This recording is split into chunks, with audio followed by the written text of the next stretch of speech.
and welcome to Cover Story. Today we're going to be taking a look at the budget session of Parliament, which is the time of recording really onto its very last day.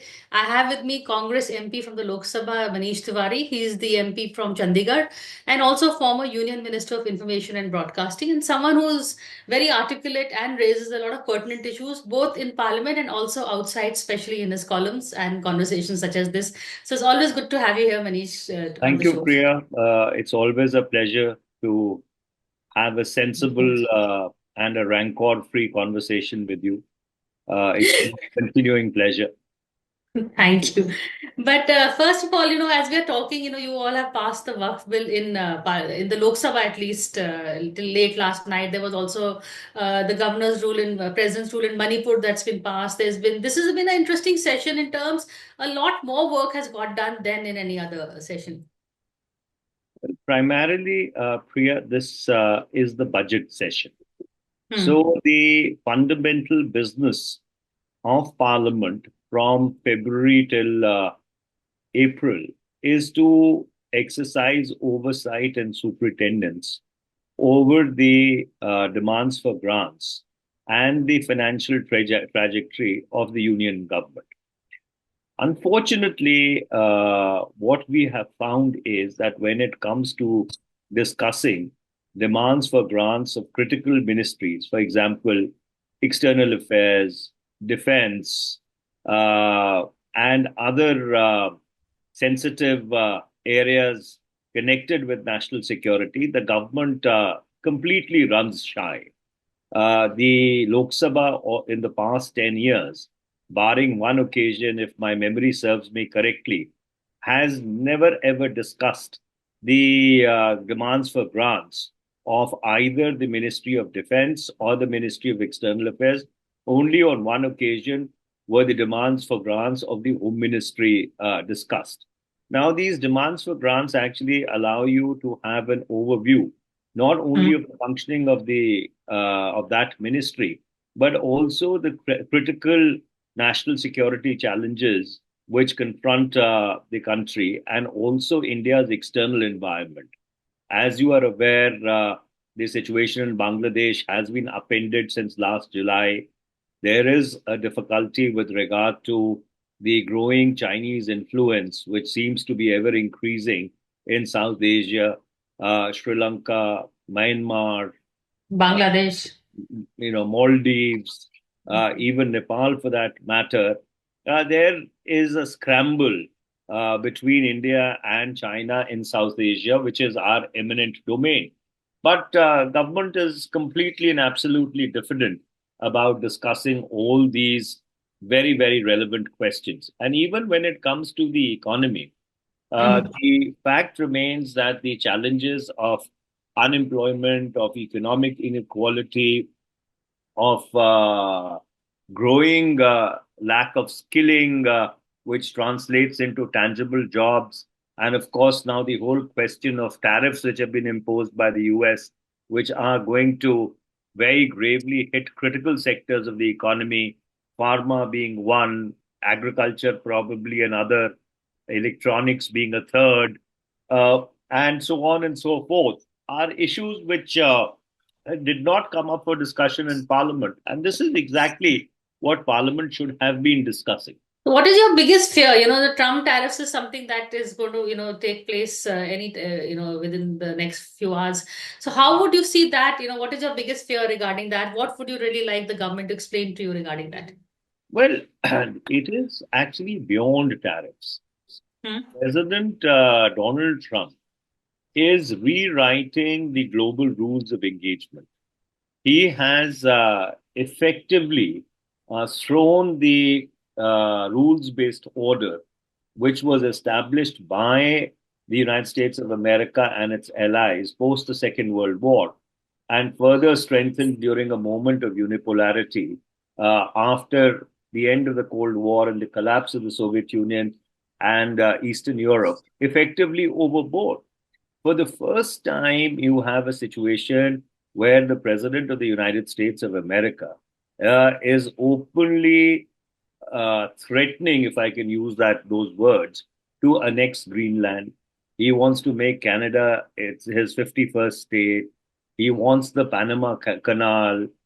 He's effectively thrown the Europeans under the bus at Mm. the Munich Security Summit. Coupled with that, of course, you have China's eternal desire to amalgamate Taiwan within the embrace of mainland China.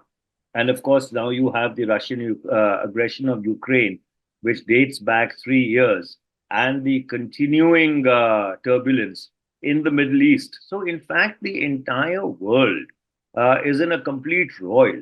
So, therefore, under those circumstances, a conceptual discussion on India's foreign policy imperatives was what was required during this session of parliament. Rather than doing it by wink and nudge and slight without taking parliament into confidence. So it is not only about tariffs alone.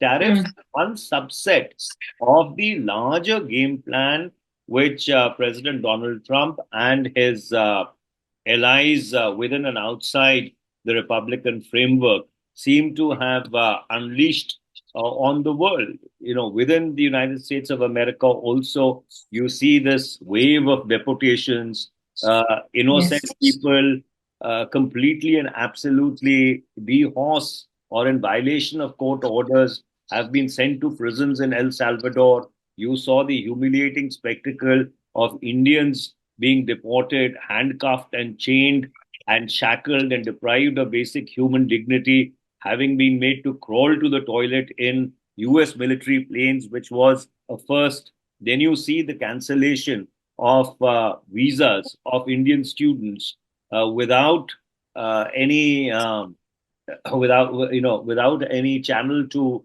due process. So there is a lot which is going on, which government needed to take parliament into confidence on, and unfortunately, the government stonewalls it completely. There's also the BIMSTEC conference that the Prime Minister has gone for. So where, at the risk of sounding, every time there's a criticism, one is accused of being anti-national. But where do you feel that the government has failed or could do more in terms of positioning India in this Trump world?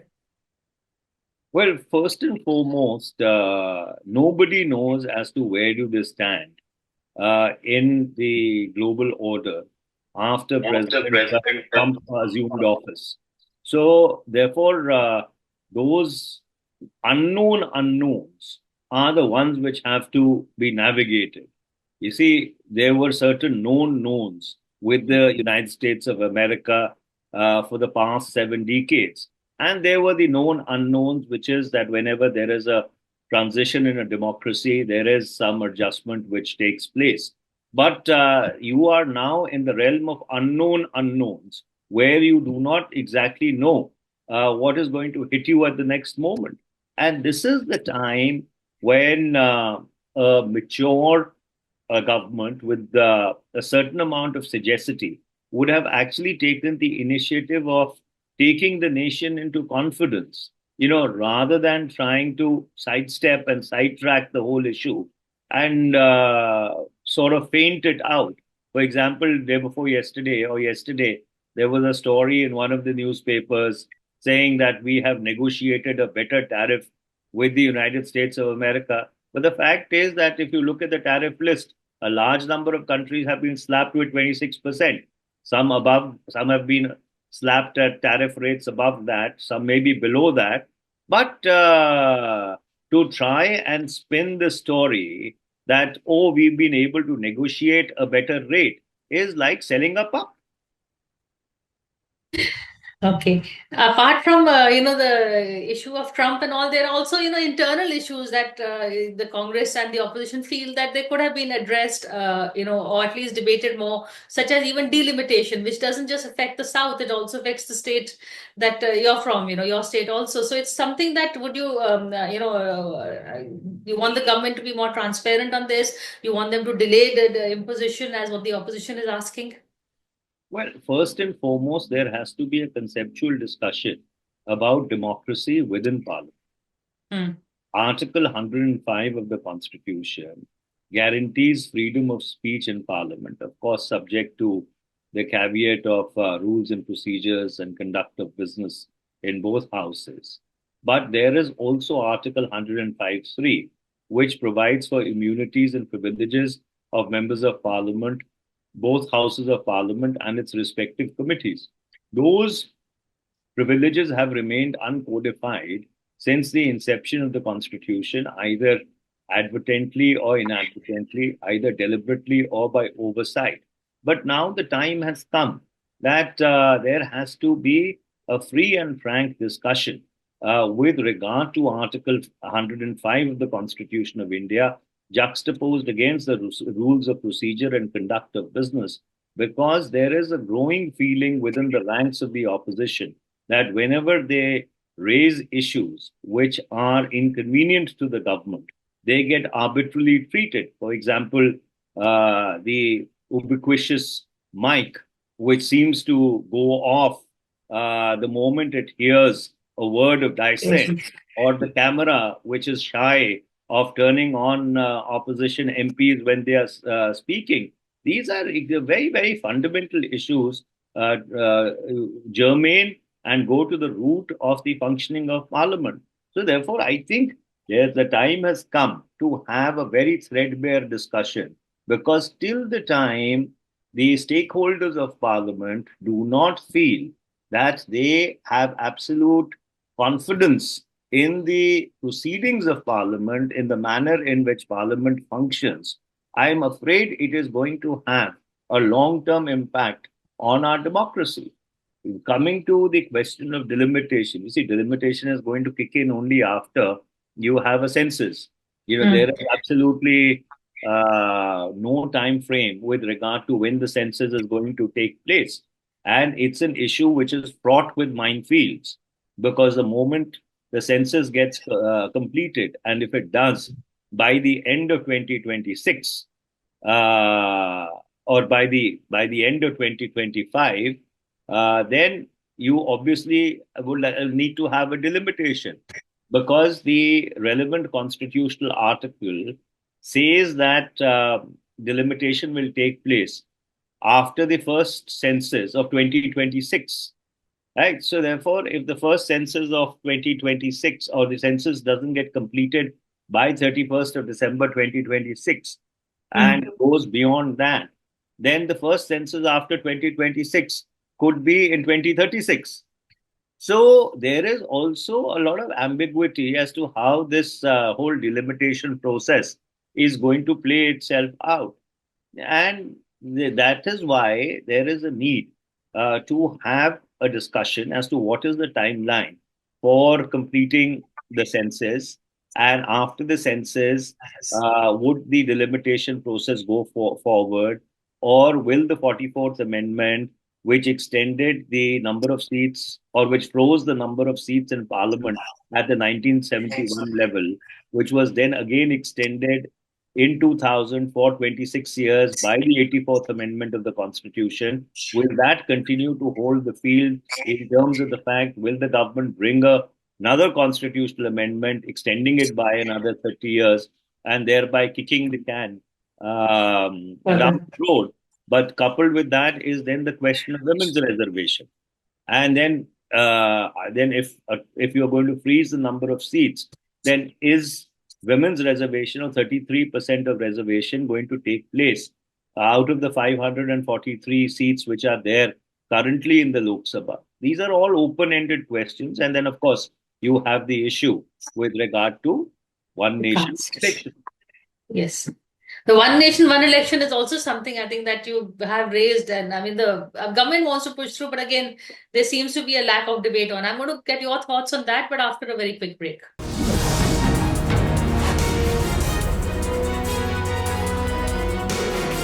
Hello and welcome back to a cover story conversation. We're in conversation with Manish Tewari. We're talking to him about opposition politics, the budget session, and of course this proposed one nation, one election. Manish, do you see that happening at all? Why is the BJP in such a rush to implement it? Well, I'm a member of the Joint Parliamentary Committee, which is currently scrutinizing the constitutional amendment bill and the consequent Union Territories Amendment Bill. I am not at liberty to talk about it publicly, but suffice to say that when this bill was introduced in the Lok Sabha, I had led the opposition to this bill.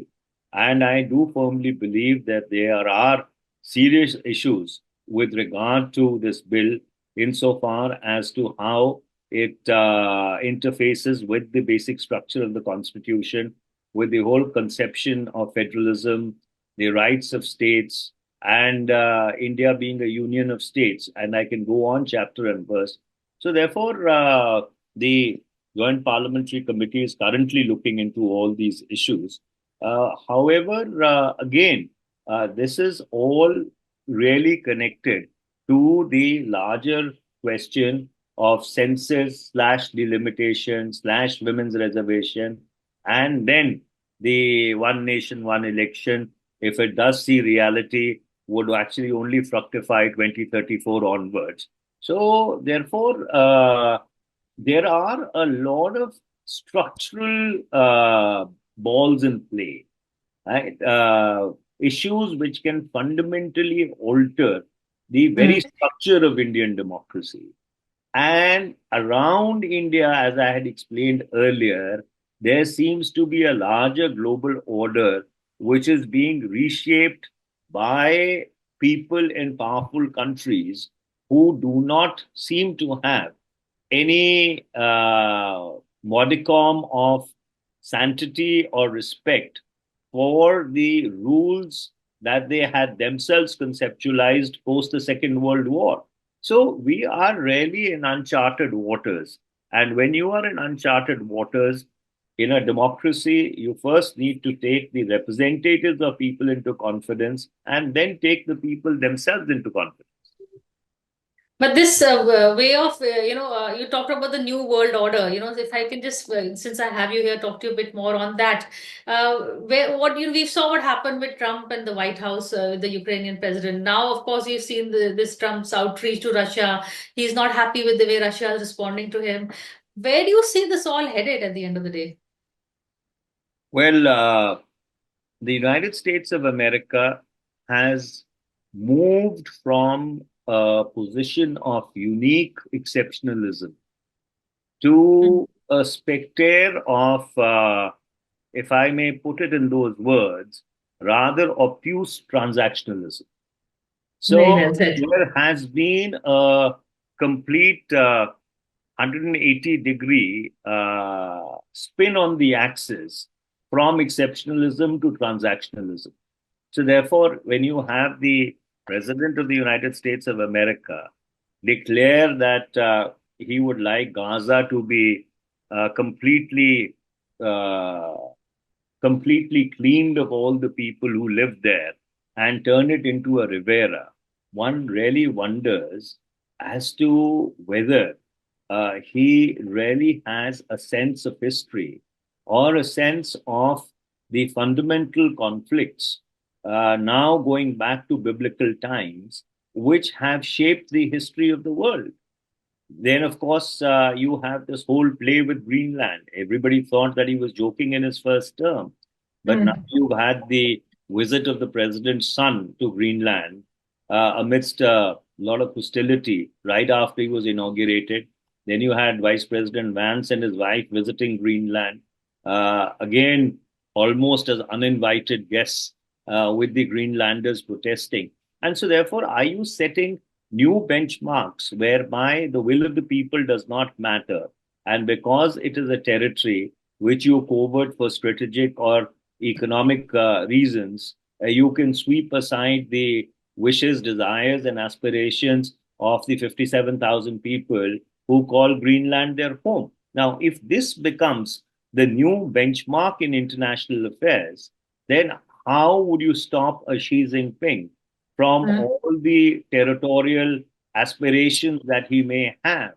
And of course, President Putin actually walked the talk in the February of 2022, a talk articulated as far back as 2008 in the Munich Security Summit, saying that Ukraine is southern Russia and it is very vital for the defense of the Russian motherland.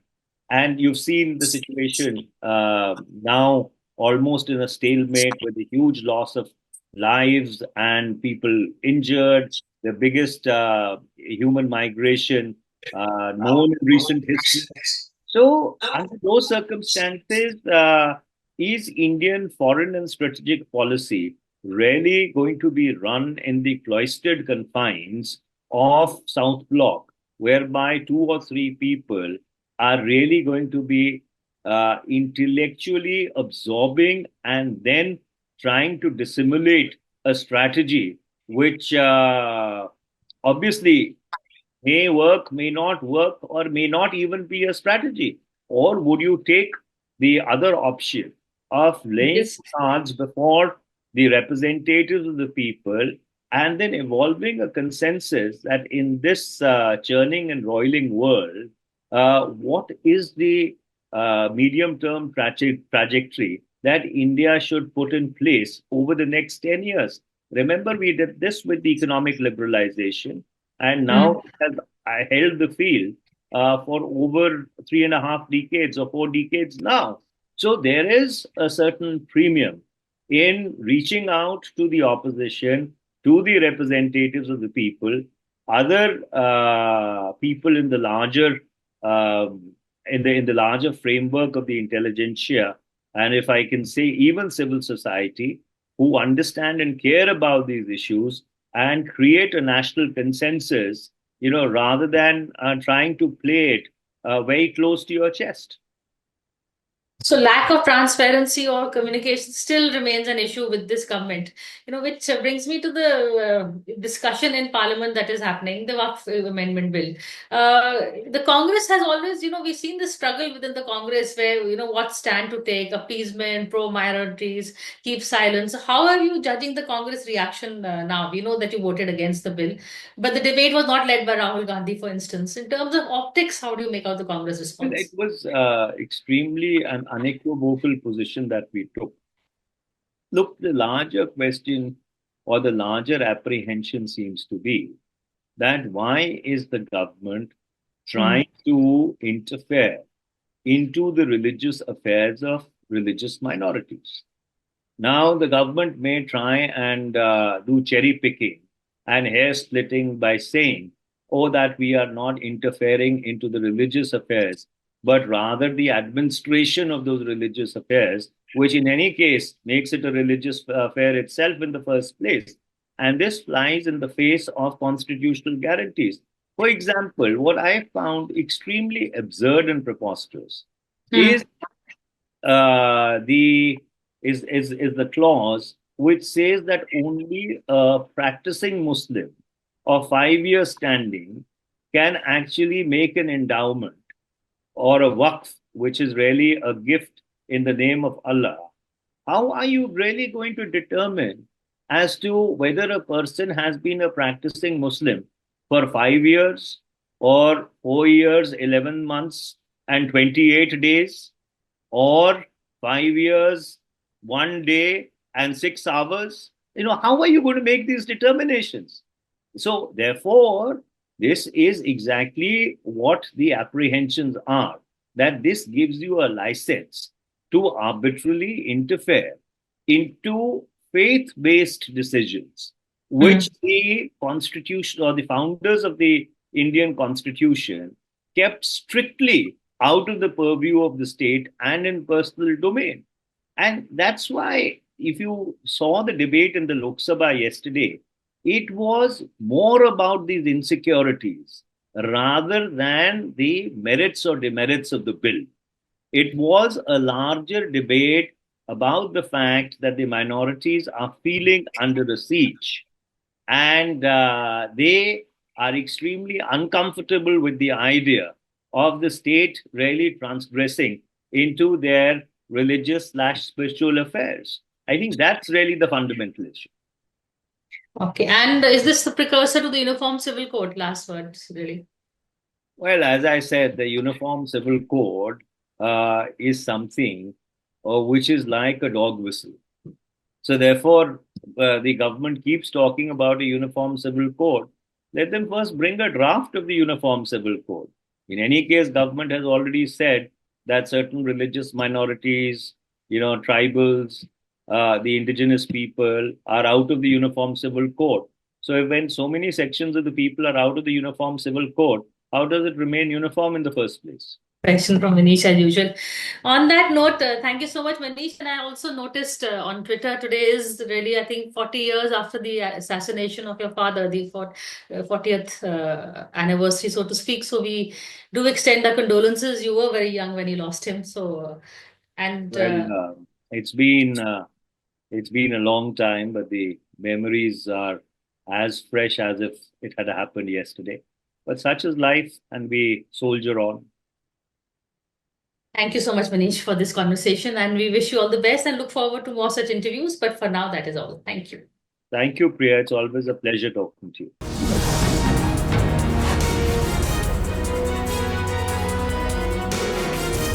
For more such videos, subscribe to the NewsX YouTube channel, hit the bell icon.